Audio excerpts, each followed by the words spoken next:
IB executive রিক্রুটমেন্টের জন্য একটা short notification publish হয়েছে 3717টা পোস্টের জন্য। নোটিফিকেশানটা পাবলিশ হয়েছে 14ই জুলাইয়ে। অ্যাপ্লিকেশান প্রসেস স্টার্ট হচ্ছে 19শে জুলাই এবং 10ই আগস্ট পর্যন্ত চলবে অ্যাপ্লিকেশান। জব লোকেশন হচ্ছে all over India. Job type permanent. Last date apply করার 10ই আগস্ট। অফিসিয়াল ওয়েবসাইট দেওয়া আছে mha.gov.in। আইবি রিক্রুটমেন্টের জন্য রিলিজ ডেট নোটিফিকেশানে 18ই জুলাই।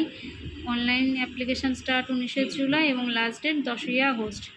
এক্সাম ডেটটা পরে জানানো হবে। রিক্রুটমেন্টের জন্য অ্যাপ্লিকেশান ফিজ হচ্ছে জেনারেল, ওবিসি, ইডাব্লিউএস ক্যাটাগরির জন্য 650 টাকা, এসসি, এসটি, পিএইচ ক্যান্ডিডেটদের জন্য 550 টাকা। মোড অফ পেমেন্ট হচ্ছে অনলাইন। মিনিমাম এজ লিমিট হচ্ছে 18 বছর, ম্যাক্সিমাম হচ্ছে 27 বছর। এজ লিমিটটা কাউন্ট হবে 10ই আগস্ট 2025 এই ডেট থেকে। এর জন্য এডুকেশনাল কোয়ালিফিকেশান হচ্ছে গ্র্যাজুয়েশন। টোটাল যে 3717টা পোস্ট আছে তার মধ্যে জেনারেল ক্যাটাগরির জন্য 1537টা পোস্ট, ইডাব্লিউএস ক্যাটাগরির জন্য 442টা, ওবিসির জন্য 946টা, এসসির জন্য 566টা এবং এসটির জন্য 226টা। সিলেকশন প্রসেস হচ্ছে written examination, descriptive test, personal interview, document verification এবং মেডিকেল এক্সামিনেশন। পরীক্ষায় নেগেটিভ মার্কিং থাকছে। 4টে ভুল কোয়েশ্চেনের অ্যান্সারের জন্য 1 নম্বর কাটা যাবে। টাইম ডিউরেশন থাকছে 1 ঘন্টা।